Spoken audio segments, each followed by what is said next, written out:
Hello everybody, I'm alpacapatrol, and this is Binding of Isaac Wrath the Lamb.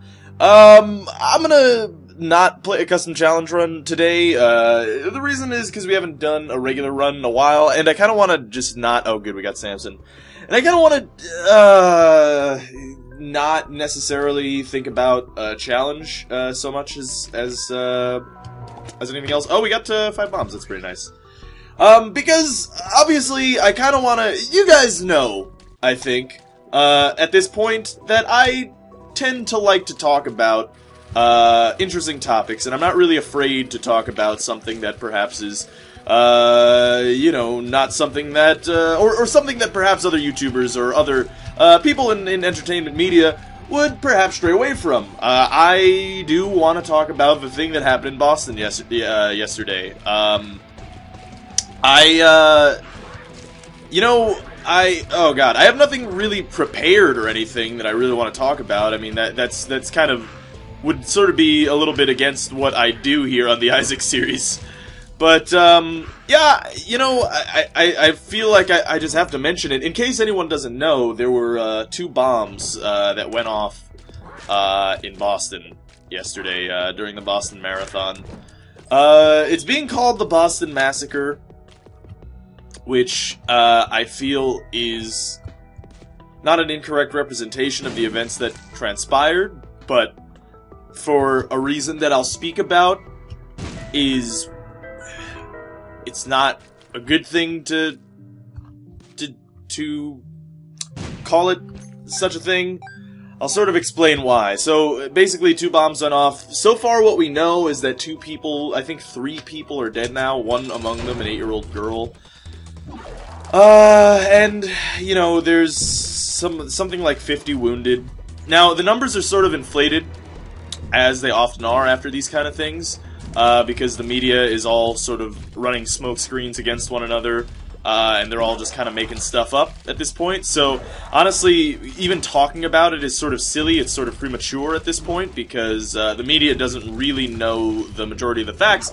We still don't know, no one's claimed responsibility for the attack, so we don't know if it's some sort of foreign threat, or perhaps some sort of domestic case, you know, a Unabomber type of thing, something like that. You know, we don't really know, but you know, I feel the need to talk about it because it did definitely affect me yesterday, as it does for, I think, most people. Even if you're not from the United States, I would imagine it has an adverse effect on your life. You know, it's a tough thing, especially if you saw the photos. I watched the photos, or I saw the photos anyway. Loads of them, and by the way, I just want to mention, if anybody has family in Boston, man, you know, I hope they're okay. Is all I'll really say. I don't know what else I really can say. Besides that, you know, it's a really tough time, and it's times like this that kind of show you what people are made of, and I mean that in both ways, because obviously you see people capable of such acts of terror and insanity and cruelty, and then you also see great stories like the Boston Cowboy, who, if you guys saw the picture, it was this guy. He's becoming like a folk hero in the media, because he was this I forget, I think Colombian immigrant, and he, you know, made a makeshift tourniquet for this man whose carotid artery had been nicked, and you know, he was gonna bleed out if the tourniquet was removed at all. So he made this makeshift tourniquet, helped this man survive, save this guy's life, then continued on. It turns out that guy was actually he's a peace activist. I don't know if he's an American citizen. His son definitely was, because his son actually died in Iraq as well. I'm talking about, of course, the Boston Cowboy, actually, and not the, oh god. Not the guy who was injured. And those pictures, by the way, of the Boston Cowboy, if you're gonna look it up, here's a warning, it's very gruesome. It's extremely gruesome. It's sort of along the same lines as every other injury that we've seen so far. It appears that it was all lower extremity injuries. People lost legs. And honestly, you know, it's hard to kind of say this, but like, if you were to take anything away from this for the people who were injured or maimed in this attack, you know, you have to say thank goodness, thank grace that it was actually lower extremities that were lost and not upper extremities, because right now we actually have pretty amazing prosthetics for legs and so forth. So I mean, like below the knee prosthetics are pretty amazing at this point. Obviously, the loss of limb is not something that anybody really wants to experience, I would imagine, and I'm sure it's not a pleasant event. That said, though, you know, if you're gonna take anything from it, I suppose it's good that it's the leg and not the hand, or what have you. So I don't know. All of the pictures are fucking gruesome, man. You know, but like I was kind of saying, it kind of shows you humanity in a somewhat positive light, because, you know, obviously there's some fucking terrorist who does such a heinous act. Obviously, not exactly a good showing of what humans are made of. But then you see all the people rushing to aid, throwing their lives into the face of danger, like the Boston Cowboy. You know, he doesn't know if there's another bomb that went off that was gonna go off. Apparently they defused 3 bombs, or they removed another 3 bombs, something like that. But again, this is just news media that you can't really trust it. That's not necessarily true. They were also making reports that there were bombs in New York as well, which I imagine is pretty much wholly untrue. So, you know, there was a second bomb that went off, and it was subsequent to the first one. They were about 20 seconds apart, the 2 bombs. So, you know, people rushing in to help others. You know, you see the same thing during the attacks on 9/11 as well, in New York. You know, you see people are in trouble, and others will rush to their aid. You know, this is... it really... In some ways, it can show something amazing about the character of a person, or perhaps the character of humanity. Because bravery is... bravery is the... I'm gonna get this quote wrong, actually, because I totally forgot it now, but it's acting in spite of fear. Because you actually see, I saw an interview with that guy, the guy who's being hailed as that folk hero, like I was talking about, the Boston Cowboy, and him immediately afterwards, you know, he's talking and he wants to say things, obviously, about what happened, what he did, what occurred, but he's shaking and he's, you know, visibly, of course, upset. He's in shock, and you know, it's hard. It's hard to even watch him, let alone, I mean, him being covered in blood, too. You know, it's hard. It's hard. I mean, all of this is difficult. It's a tough thing. I know the thing that I actually wanted to mention is, and I mentioned earlier, was they're calling it the Boston Massacre. I don't think that we should call it the Boston Massacre. Because what you're doing when you call something, when you name an event like the Boston Massacre, you're almost naming it a famous battle in a war. Okay? And a lot of the time, and not even a lot of the time, all of the time, terrorism relies on the public, relies on people, okay? It relies entirely on that. It relies on instilling fear in people. When you glorify it by giving it a name, when you glorify it by calling it by something that resounds, then you're further helping whoever the fucking scum that did this accomplish their goal, which is fame. And you know, we see these similar things happening. Actually, Total Biscuit did a great video on the last school shooting, and you know, he was talking about how we shouldn't talk about the killer. We should talk about the victims, and we shouldn't talk about it for a week, because that's the whole reason that this is happening. The whole reason that any of these events are occurring are because we give it so much press, we give it so much fame.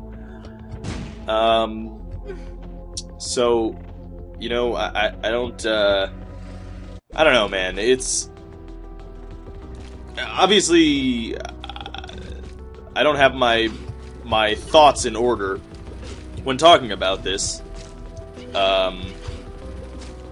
And the reason that I wanted to talk about it is because, you know, I was watching actually Craig Ferguson, and you know, he was saying he had to talk about the events at the Boston Marathon, and he, you know, what he said about it in the beginning anyway was that you know, I don't want to be the last, and likewise, I the same way. I understand. I don't want to be the last in a laundry list of people who have an opinion on this.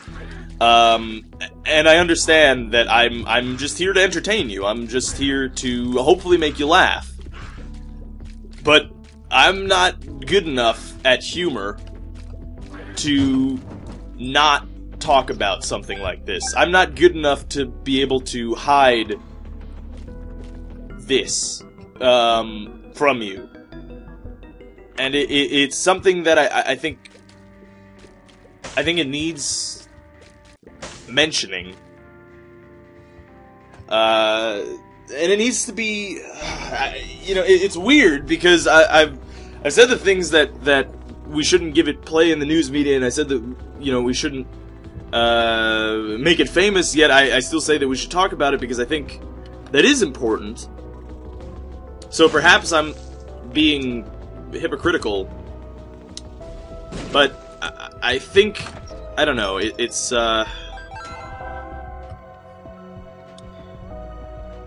I don't know. I really don't. Perhaps I should have made a more formal video about my thoughts about this than leaving it to Isaac. But this is sort of how this series has been forever, really, it's more, you know, me talking about events that are happening in the world, or how I feel about a certain subject. So it's always sort of been like this. So I'm okay with it. That it happens to be about some sort of horrible crisis is sad to me, obviously. I prefer to not talk about it, but that would take it a horrible crisis or massacre or something to not happen. And I don't know. It's I don't know, man. It's hard to even really talk about. The one thing that I can say, really, is it's so inspiring to see people with so much courage during the events. And I'm not even talking about just the police, or just, you know, it's also the people, all the people who rushed in to aid, anyone who rushed in to just help, and it's incredible stuff. It really is. It's sort of, it's the kind of thing that actually really chokes me up. I was actually tearing up a bit earlier when I was talking about that initially. I didn't want to mention that, but yeah, it's courage in the face of some sort of horrible event, you know, is very inspiring. And it's the same reason that I've talked about before in media. I love strong moral characters. It's for the same reason, you know. There are people who, at a time, I mean, you'd be surprised to see yourself as one as well, I think, because I think during those events, the only thing, the main thing that people say, heroes, the main thing that they say is, I'm just doing what anybody else would do. And, you know, it's to a large degree, I think, true. I think Crisis sort of breeds heroism. And I think people are more willing to be heroes than they think, that they give themselves credit for. At least I hope so. Perhaps I'm optimistic. But, you know, it's just amazing to see so many not necessarily running away from the explosions, but running towards them to make sure that people are okay. People that they've never met before, also. I mean, that's worth mentioning. It's just a bunch of just people. It brings people together. Now, one of the main things that I'm actually really deadly afraid of right now is what's gonna happen in a couple of days. What's gonna happen when someone takes credit for this? What's gonna happen when there's... I don't want to sound like a conspiracy theorist or anything like that, but there are tons of scapegoats in the world. There are tons of people who publicly hate America that, you know, it wouldn't be hard to just say it was them. And I don't want that to happen. I don't want killing to beget more killing. I don't want to start another war. I mean, for many reasons. I mean, even if you're talking economically, we can't possibly go into another war, and something like this sort of drives you. People are going to be calling for heads.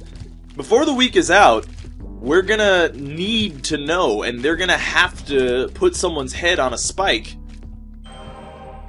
to sort of satiate the people. Because the people are angry, I think.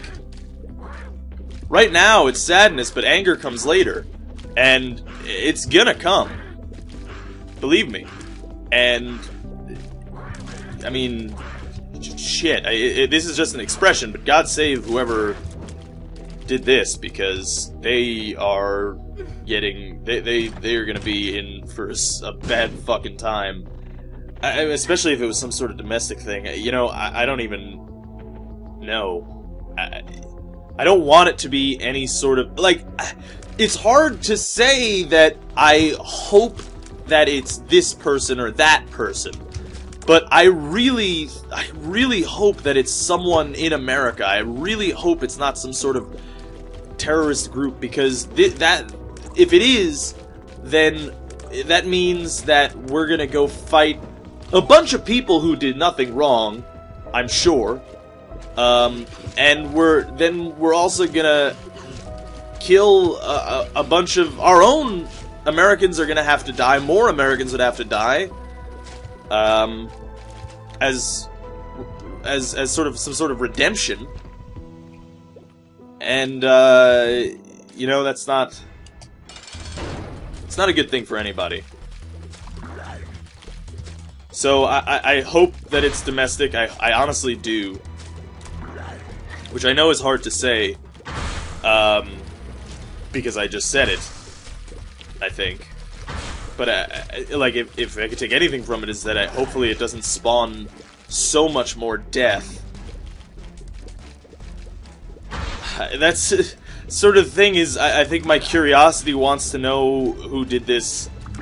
I think my rage wants to know who did this. But I think my brain hopes that it's never found out. In a way. So I don't know. Obviously, this is a tough time for America. It's a tough time for the world. I think... I mean, it was incredible during 9/11, actually. The countries that came out in support of the tragedy. Like, I remember seeing these huge crowds in China of people sort of coming together to sort of, you know, I guess pray for the victims. And I just I remember there are monuments, memorials all over the world, actually, over the events of 9/11, and it's one of those things. It's like I was saying. It's you know, if you got to look at any kind of bright side, it's amazing what terrible things do to bring people together. So, I mean, that at the very least is inspiring in some way. If we're going to take anything from this. And the game is frozen as well. It's kind of a bummer. So I'm sorry that this is such a somber episode. I do have Don't Starve up on the channel right now. So, I mean, that's... If you want something that isn't perhaps so dark as this, then, you know, maybe check that out. Or maybe just wait till tomorrow when I don't need to talk about this anymore. But I feel like I gotta get it off my chest. How I feel about all this and stuff like that.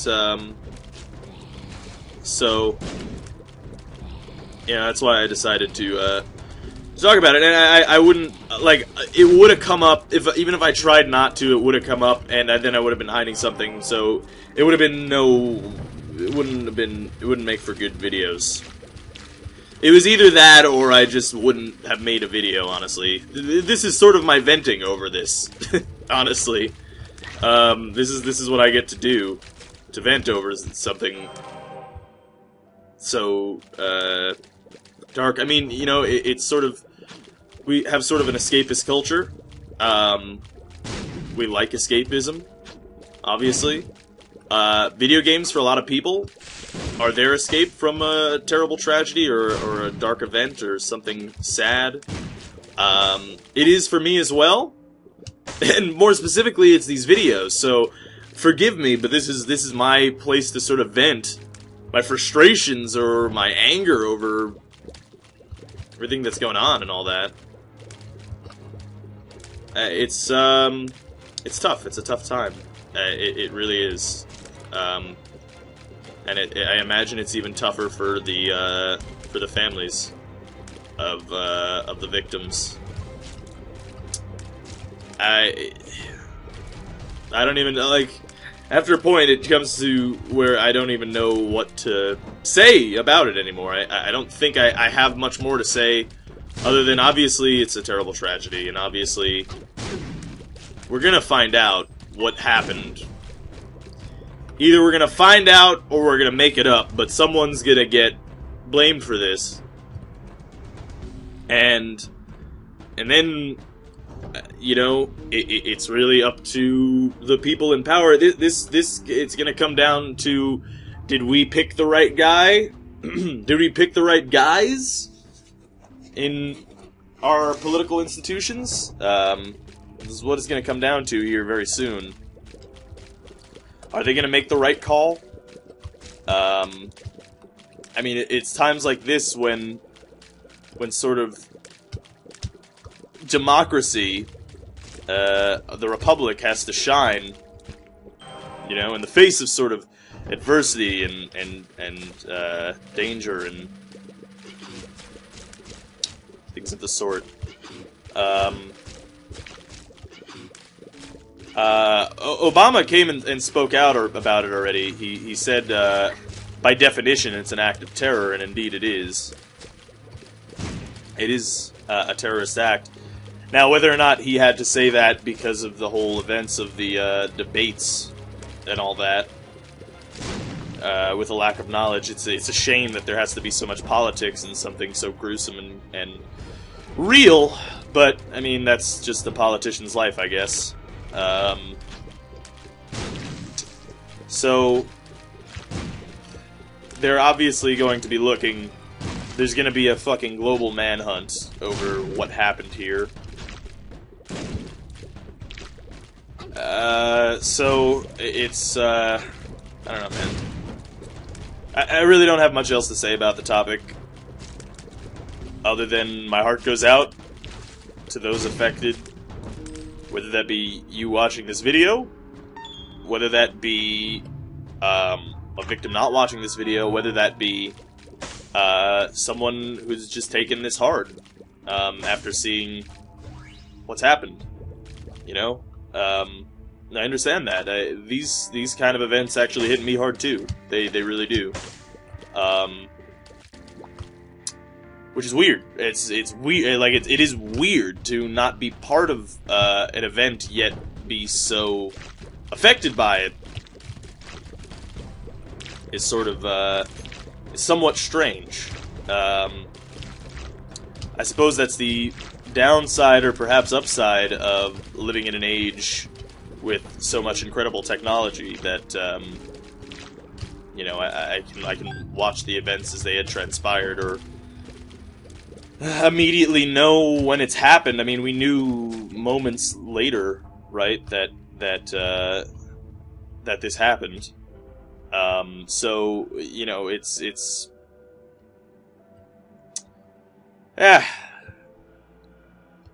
sad that we have to keep talking about shit like this. That's what's really sad. It's sad that this has to be a thing that is repeatedly in the news, that is repeatedly in just the public mind. How people just have to live sort of in fear of just some fucking asshole who wants to sound or feel tough, or a group of assholes. Either way, and wants to take on a civilian target that sort of, well, I'm not gonna go witch hunt mode and start raging at someone I don't know, but you know, obviously it inspires a lot of rage in a lot of people, I think, and that will only become stronger as the days go on here and we learn more about what's happened. But I'll tell you one thing. The news is eating that shit up. They can't wait to hear more information. They got, they're making millions upon millions of dollars in ad revenue right now, which, you know, I'm not gonna, I guess, besmirch them for such a thing. I mean, obviously that's their job. It does kind of feel a bit like war profiteering, though, I'll say that. Kind of rubs you the wrong way, a little bit. It rubs me the wrong way, anyway. I understand that it's their job to sort of report about the, events. Although it sort of sucks how much they get a kick out of it. Or how much... Not necessarily that they get a kick out of it, I guess. Perhaps that's unfair. But that they... I don't know. I think you could say objectively, financially, they are at great benefit every time a crisis occurs. I'm not making any kind of, like, conspiracy theories here, or anything of the sort. Obviously, the news didn't plant any bombs. But, you know, it's I don't know.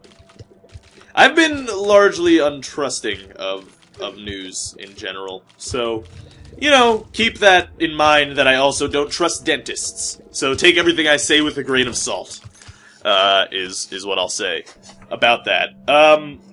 You know, it's tough.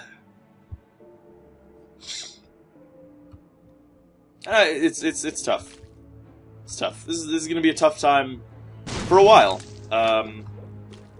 And this shit just keeps popping up, isn't it? Like, this kind of thing, these random acts of violence are continuously occurring over and over and over again.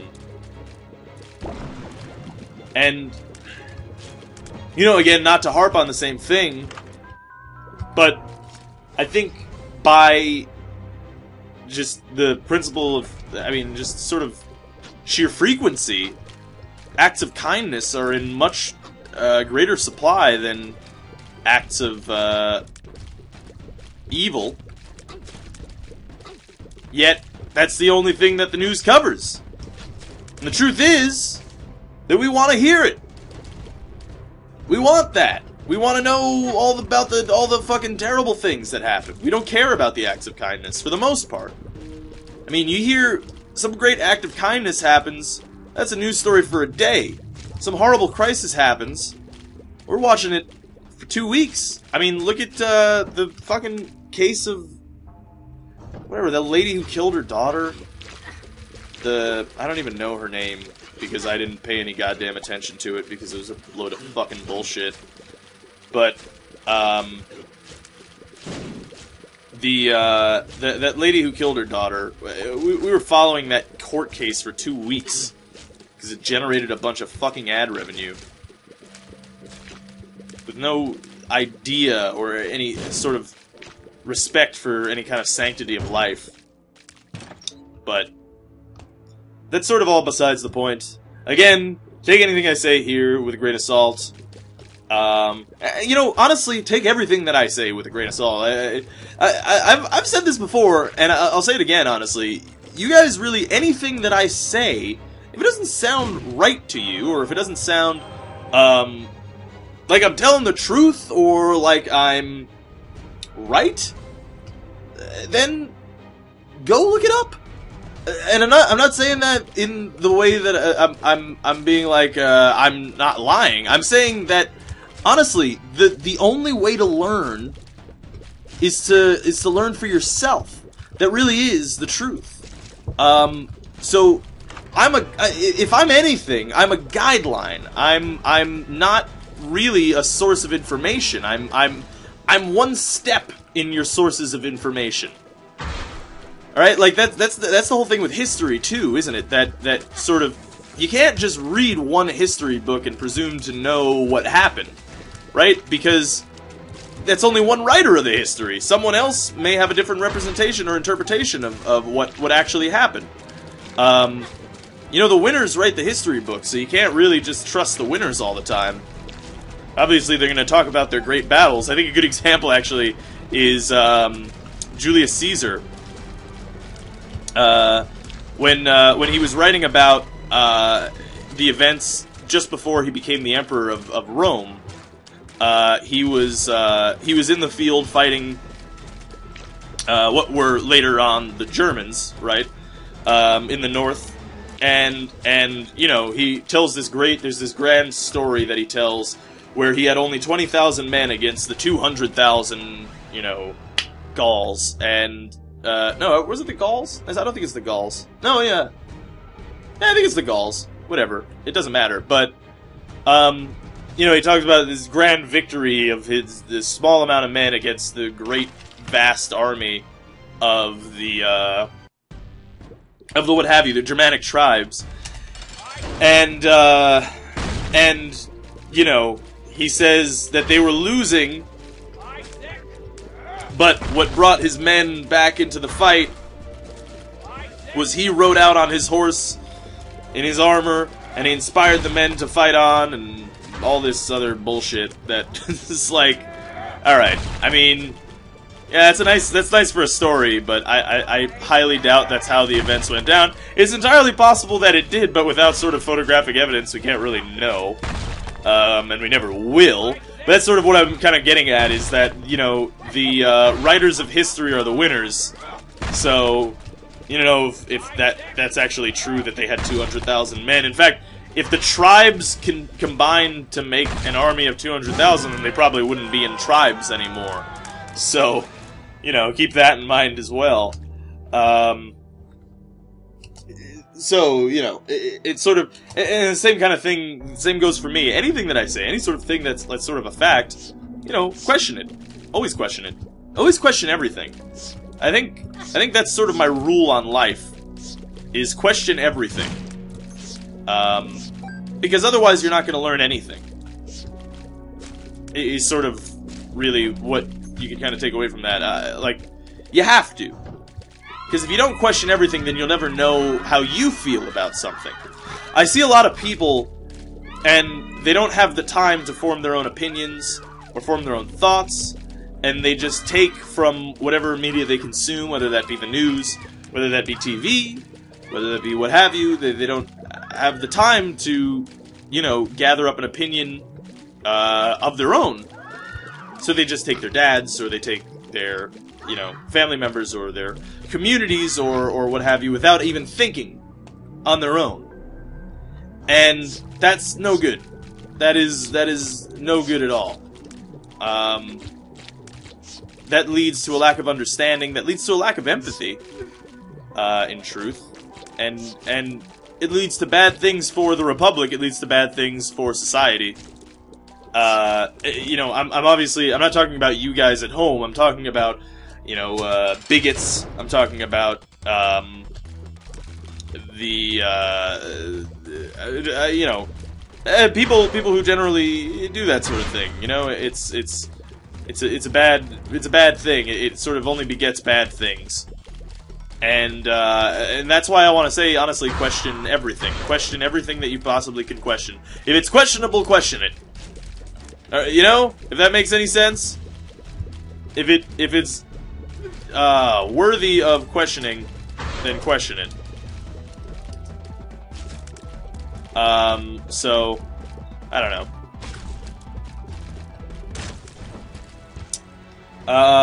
Okay, we got some hearts, we got a cube of meat, which is good.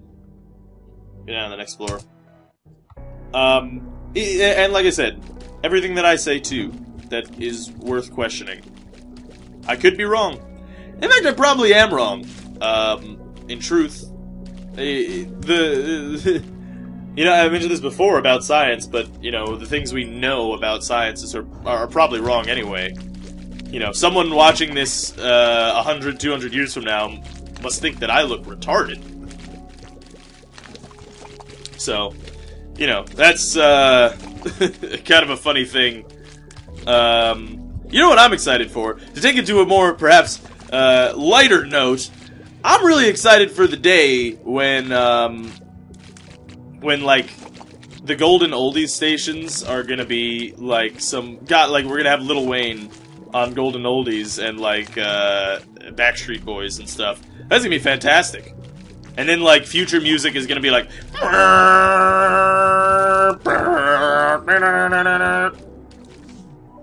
gonna be great. I'm excited for future music. I want to know what future music is gonna be, actually. I'd be very curious to find out. I wish I could hear, like, a track from 30 years from now. Like, whoa! Right now. I'm also constantly using the razor, by the way, while I'm in. And I'm dead. Because I'm an idiot. That's fine. So, I got out what I needed to get out. I'm sorry if this wasn't particularly interesting. Or was perhaps something that you didn't want to hear.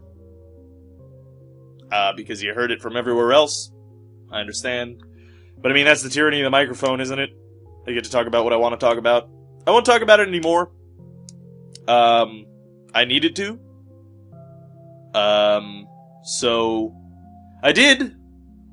And, but, you know, the rest of the series obviously is going to be mostly light, I would imagine. Unless some other horrible tragedy happens, which I'm sure is not very far off, which is a sad thing to say. It's a very sad thing to have to sort of realize, is that these aren't few and far between. They're so frequent now, these horrible tragedies. Whether it be here or anywhere else in the world, you know, it's... I suppose it's sort of one of the downsides of having such a connected world is being able to know everything that's happening. And being able to know all the horror. So, you know, two things. Question everything. Everything that's questionable, question it. And two, take from these events that it's inspiring that this brings so many of us together. In the face of such adversity, in the face of such terror and horror and sadness, it's amazing how it brings people together, and how there's this natural instinct, I think, to is natural instinct to help others. It's pretty incredible. So, you know, I guess take that away from this. And yeah. So hopefully you guys enjoyed it. Thanks for watching. You know, post your custom challenge runs down below. I'll do the most upvoted one. That's sort of my whole outro thing. But yeah, and again, I'm sorry that this took such a somber tone. I didn't mean for that to be the case, but I needed to sort of talk about it. And anyway, yeah. Tomorrow, bright days are ahead of us. So, keep that in mind. Anyway, this is Alpaca Patrol signing out. Peace, fools.